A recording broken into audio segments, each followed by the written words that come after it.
Bapak Ibu yang dikasih dalam Tuhan, mari saya mengajak kita bersama-sama untuk berdoa sebelum kita mendengarkan pemberitaan firman Tuhan. Mari kita berdoa. Tuhan, kami datang kepadamu pada pagi hari ini, kami bersyukur di hari Sabat ini Tuhan. Kami diberikan kesempatan untuk boleh datang kepadamu Tuhan, baik kami yang ada di gerejamu pagi hari ini atau setiap kami yang berada di rumah kami masing-masing. Itu tidaklah menghalangi kami untuk boleh bertemu dengan Engkau, menyembah Engkau di dalam ibadah pagi hari ini. Tuhan, terima kasih Tuhan, kami sudah memuji Engkau dan kami akan mendengarkan firman-Mu yang mengajar kami, yang menguatkan kami, yang menegur kami. Karena itu Tuhan, tolonglah setiap kami pada pagi hari ini. Kami memohon, biarlah Allah Roh Kudus yang boleh menuntun kami untuk kami memahami kebenaran firman-Mu pagi hari ini. Dalam nama Tuhan Yesus, kami berdoa, kami bersyukur kepadamu. Amin. Shalom jemaat yang dikasih dalam Tuhan, baik kita yang di gereja ataupun kita yang berada di rumah masing-masing. Mari saya mengajak kita membuka bagian dari firman Tuhan dari kitab Injil Yohanes pasal yang ke-20. Injil Yohanes pasal yang ke-20, kita tidak akan melihat semua.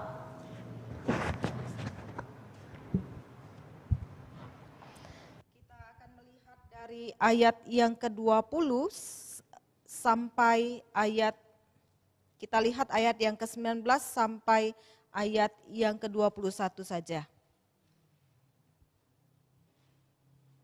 Injil Yohanes pasal yang ke-20, ayat yang ke-19 sampai ayat yang ke-21 saja kita membacanya bersama-sama.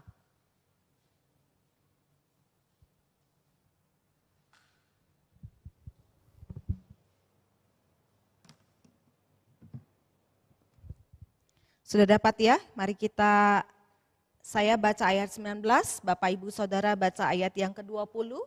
Begitu selanjutnya ayat 21 kita baca bersama-sama. Ayat 19, Bapak Ibu yang ada di rumah ayat 20, kemudian 21 kita baca secara bersama-sama. Sudah dapat? Saya akan bacakan ayat 19. Ketika hari sudah malam pada hari pertama minggu itu, berkumpullah murid-murid Yesus di suatu tempat dengan pintu-pintu yang terkunci karena mereka takut kepada orang-orang Yahudi. Pada waktu itu datanglah Yesus dan berdiri di tengah-tengah mereka dan berkata, "Damai sejahtera bagi kamu."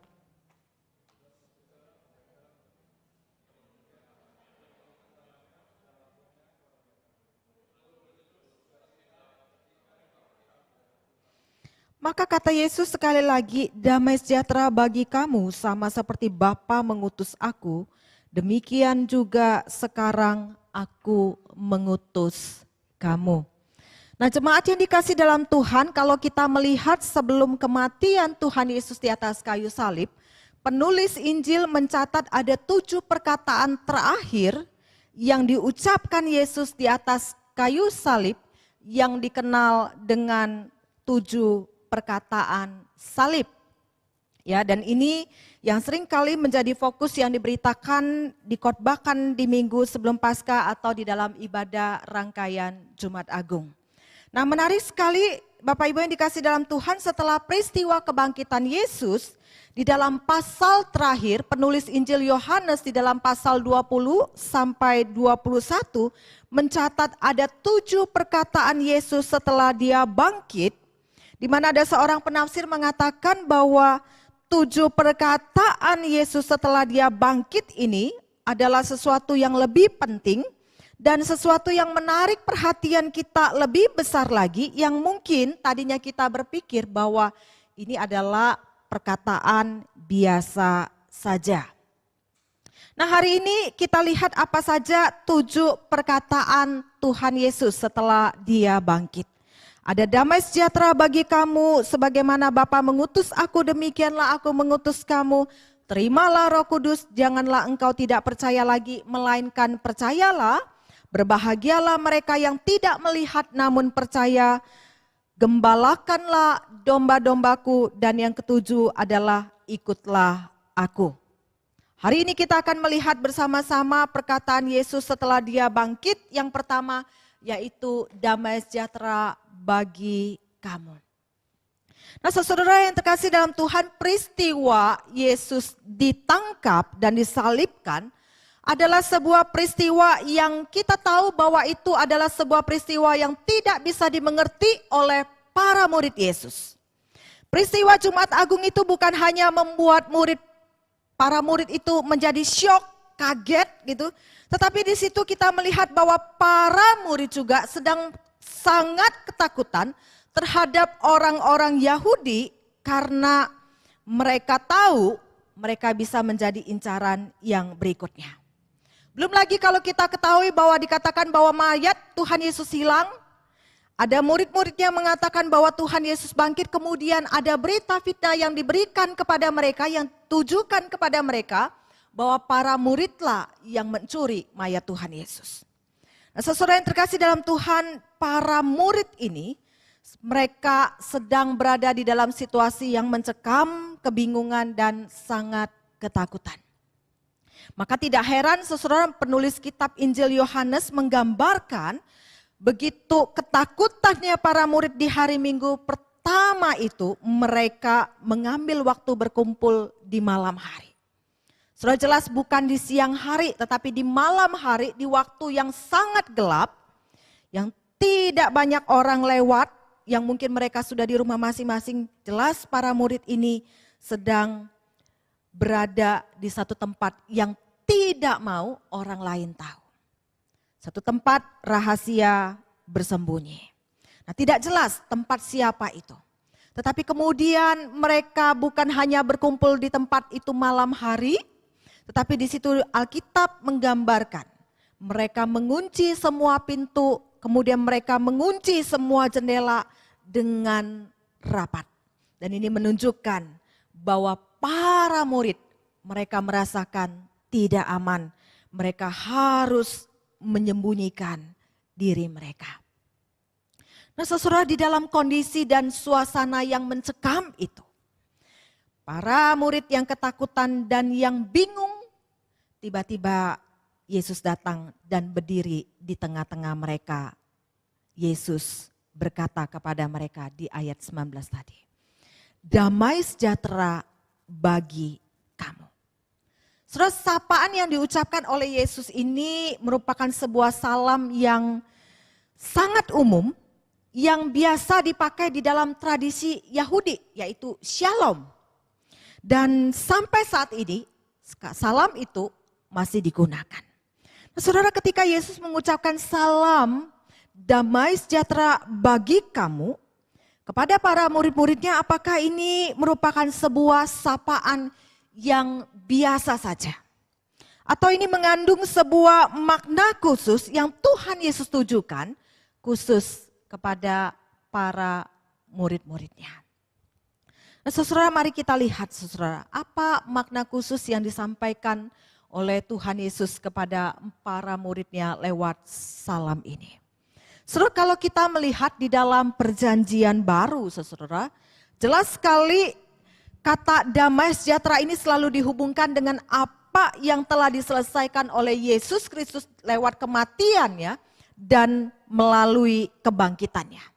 Di dalam kitab Roma, Paulus mengatakan bahwa damai sejahtera itu sebagai hasil dari pembenaran kita.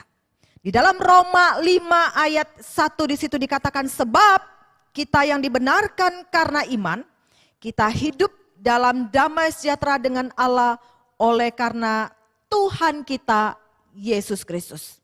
Saudara, Paulus menekankan bahwa damai sejahtera itu kita bisa dapatkan oleh karena apa yang telah dikerjakan oleh Kristus Yesus lewat kematiannya dan kebangkitannya, sehingga manusia yang percaya kepadanya didamaikan oleh Allah. Didamaikan dengan Allah, relasi manusia dipulihkan dengan Allah. Saudara, damai yang diberikan oleh Kristus Yesus melalui penderitaannya di atas kayu salib ini menjadi sebuah hal yang sangat penting, saudara.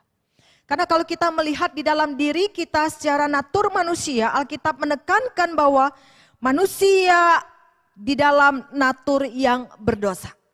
Manusia tidak bisa mengupayakan dengan kemampuan diri sendiri untuk mendapatkan damai sejahtera itu.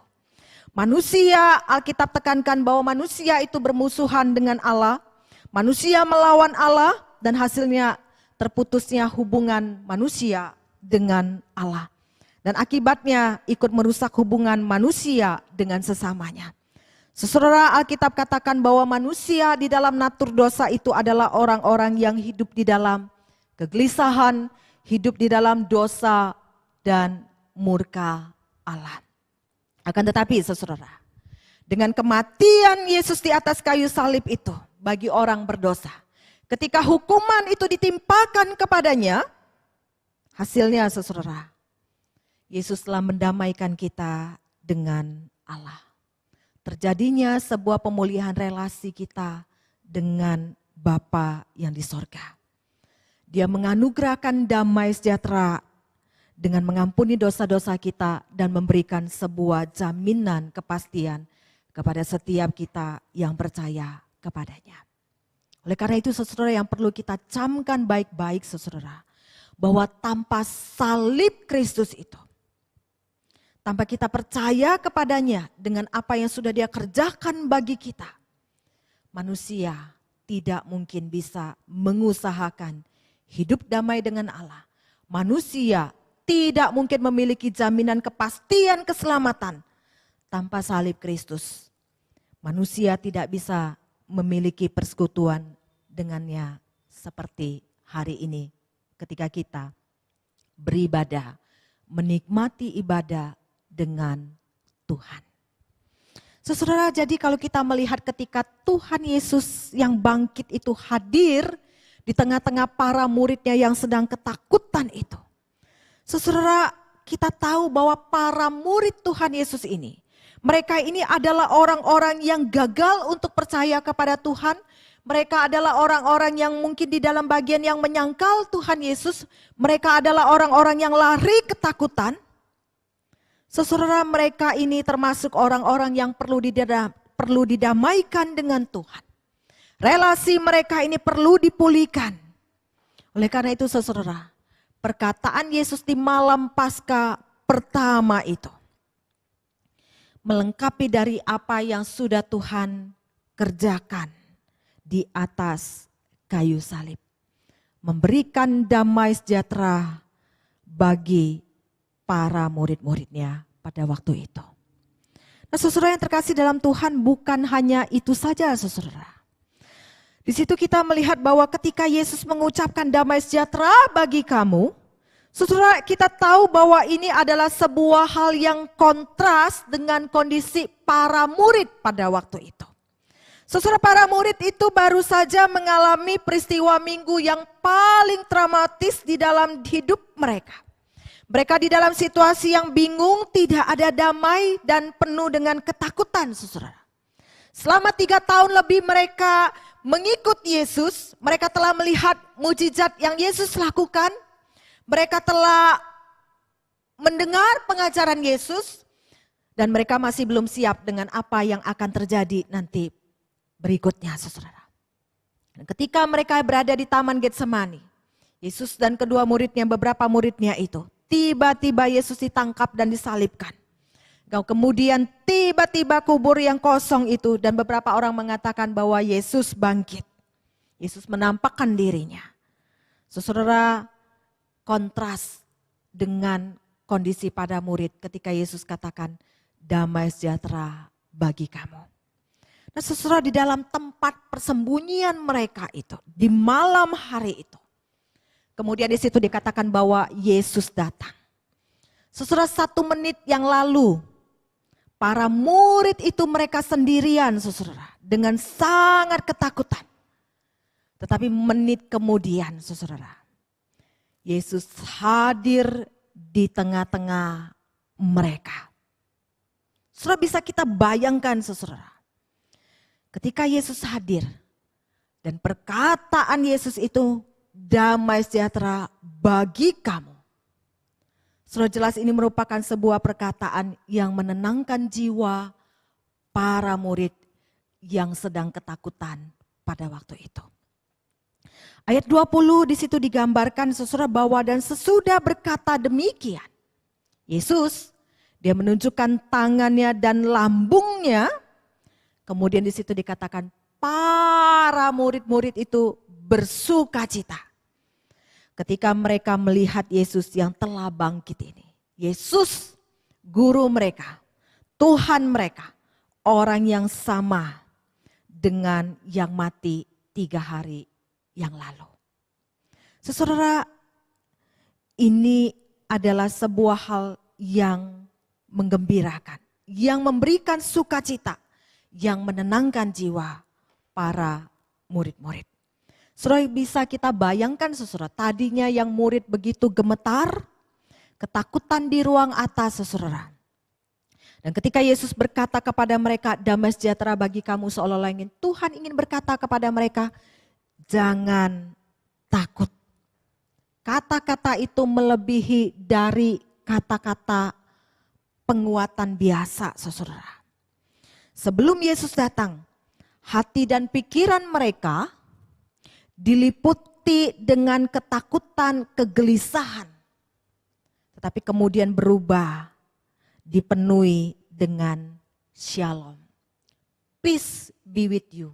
Damai sejahtera bagi kamu. Tidak ada lagi kebingungan, tidak ada lagi keraguan, tidak ada lagi ketakutan, saudara. Damai sejahtera Tuhan itu memenuhi hati mereka.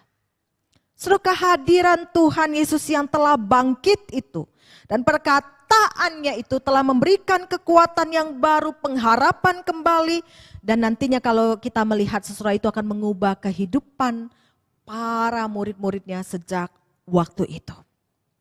Saudara, hidup para murid dipenuhi damai sejati yang berasal dari Allah. Nah, saudara yang terkasih dalam Tuhan, sudahkah kita memiliki damai yang sejati itu?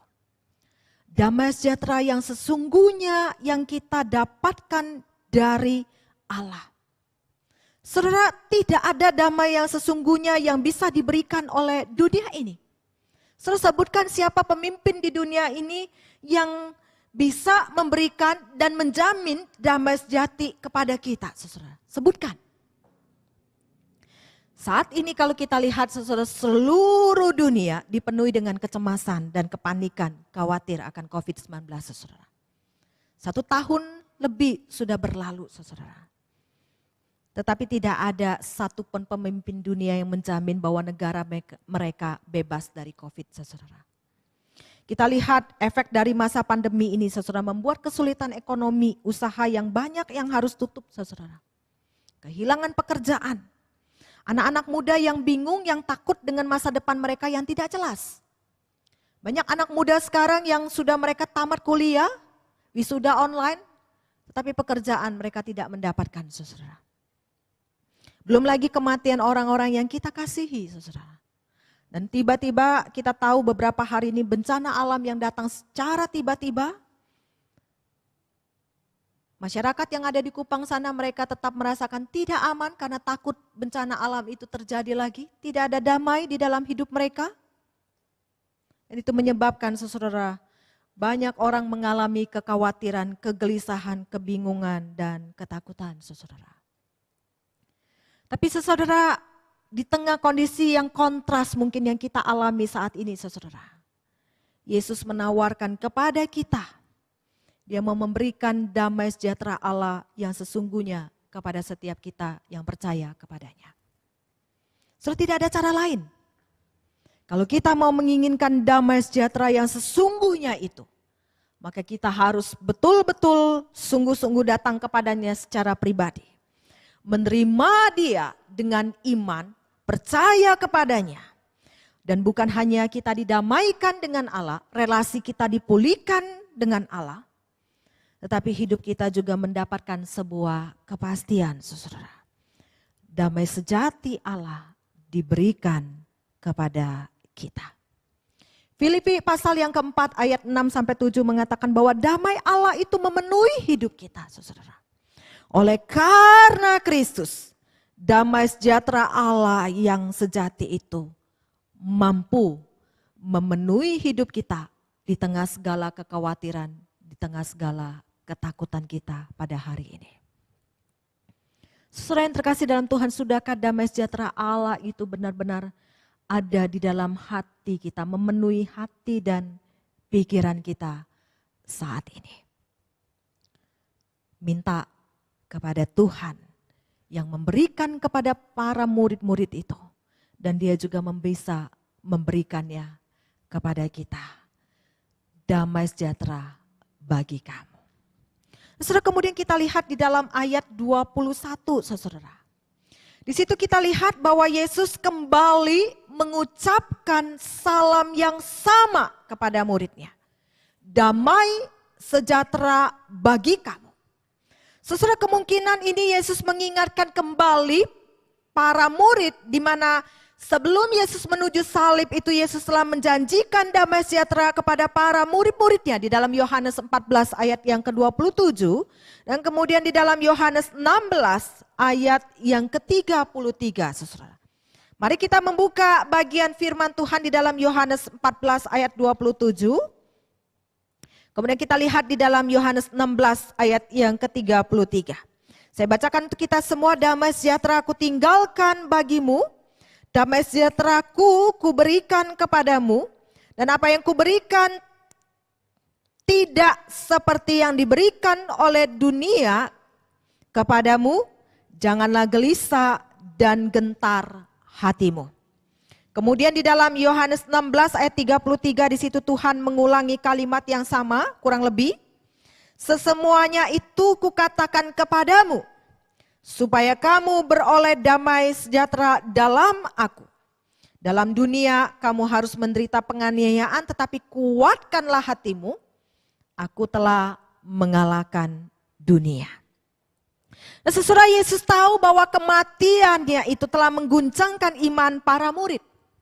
Maka lewat perkataan ini, salam ini, saudara, Yesus sedang menggenapkan dan menepati janjinya kepada murid-muridnya. Dia mengingatkan mereka kembali bahwa damai sejahtera yang diberikan Tuhan kepada mereka itu tidak seperti yang diberikan oleh dunia ini, saudara. Meskipun di dalam ketakutan, kesulitan, penderitaan, penganiayaan sekalipun, saudara, para murid itu tetap dapat mengalami damai sejahtera yang sejati itu. Nah, saudara, setelah itu kalau kita lihat tidak berhenti di situ saja, saudara. Kemudian Yesus melanjutkan perkataannya. Seperti Bapa mengutus aku, demikian juga aku mengutus kamu. Para murid ini diberikan tugas dan mandat.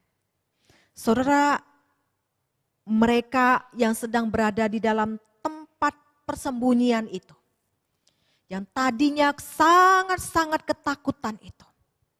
Ketika Yesus mengatakan damai sejahtera bagi kamu, mereka bersuka cita, mereka dipenuhi dengan damai sejahtera.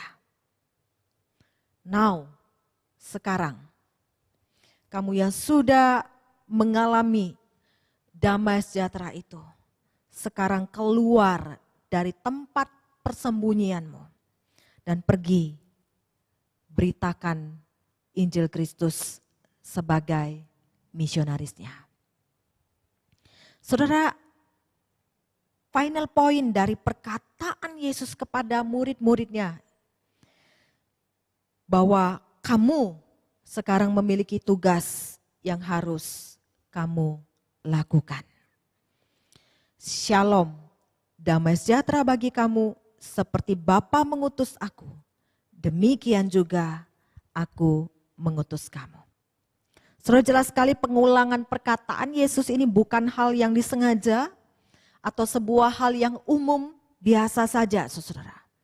Tetapi pengulangan ini menunjukkan sebuah penekanan, saudara.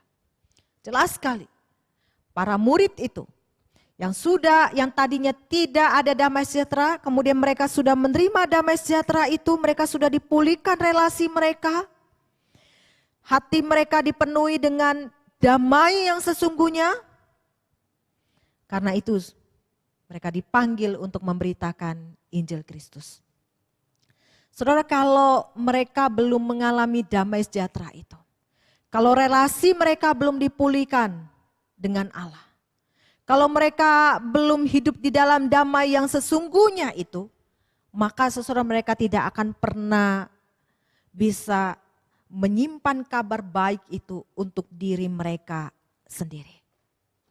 Saudara, kalau kita lihat sekarang saudara, begitu banyaknya orang-orang yang tadinya Kristen, saudara, dengan mudahnya mereka berbalik daripada Kristus, saudara. Para murid ini, mereka betul-betul dipersiapkan oleh Tuhan. Mereka sudah memiliki damai bagi diri sendiri, baik di dalam, di luar diri mereka. Sebelum mereka dapat secara efektif memberitakan damai Injil Kristus kepada orang lain. Saudara, demikian juga ini berlaku untuk setiap kita. Dan nantinya kita melihat saudara kebangkitan Yesus itu telah menjawab keraguan-raguan para murid dan memberikan keberanian kepada mereka untuk memberitakan kabar baik seperti yang Tuhan Yesus perintahkan. Saudara, kita yang berada di saat ini, di masa kini saudara, yang kita juga yakin saudara bahwa kita ini adalah orang-orang yang sudah dipulihkan relasinya dengan Allah, yang sudah didamaikan oleh Allah. Dan damai sejahtera Allah itu sudah memenuhi hati kita. Saudara, saat ini saudara, kita juga diberikan Great Commission itu, mandat itu, perintah itu. Seperti Bapa mengutus aku, demikian juga aku mengutus kamu kepada orang-orang yang sedang mencari damai yang sesungguhnya itu. Kepada orang-orang yang masih kebingungan, ketakutan, kekhawatiran, kegelisahan yang tidak memiliki damai sejati dari Allah itu. Saudara, apakah kita sungguh-sungguh percaya bahwa Tuhan itu juru selamat kita?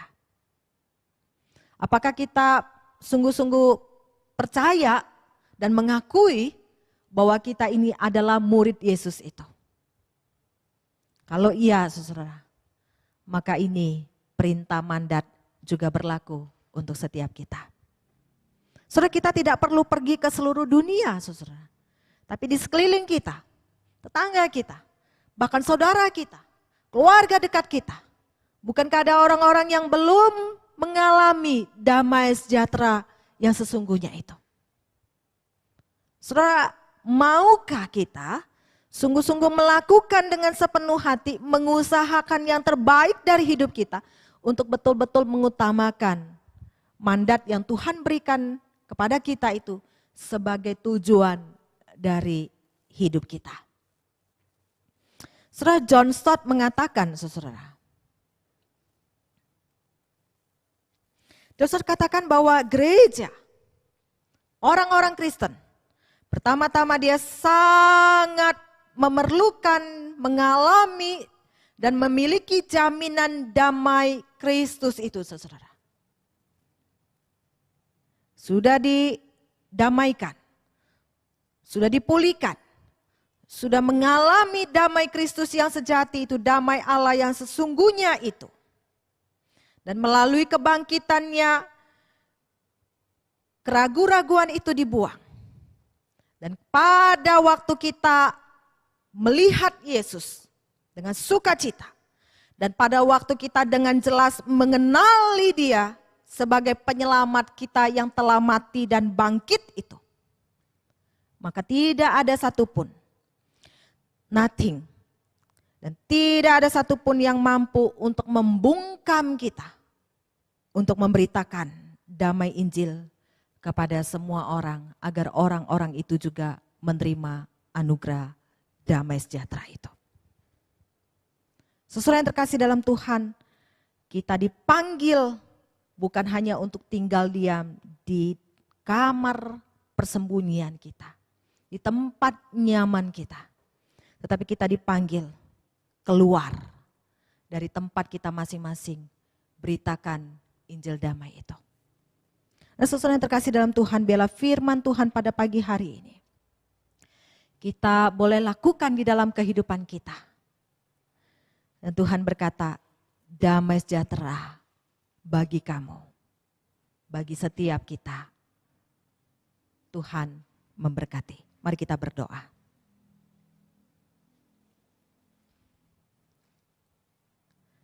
Bapa dalam surga, inilah setiap kami Tuhan. Kami adalah orang-orang yang sudah ditebus, yang sudah dimenangkan. Kami adalah orang-orang yang sudah memiliki damai sejahtera yang sesungguhnya itu. Dan saat ini Tuhan, kami siap, kami mau untuk melakukan tugas, perintah, mandat yang Tuhan berikan kepada setiap kami. Tuhan tolonglah kami Tuhan, untuk melakukan bagian kami, panggilan yang Tuhan berikan kepada setiap kami. Tuhan terima kasih, berkati setiap kami umat-Mu di dalam segala kondisi kami pada pagi hari ini Tuhan. Biarlah firman-Mu menyapa kami, firman-Mu menguatkan kami, dan firman-Mu memberikan keberanian kepada setiap kami untuk melakukan perintah-Mu.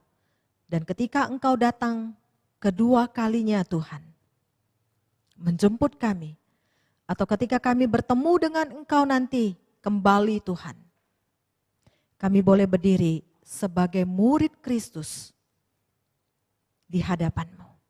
Terima kasih Tuhan.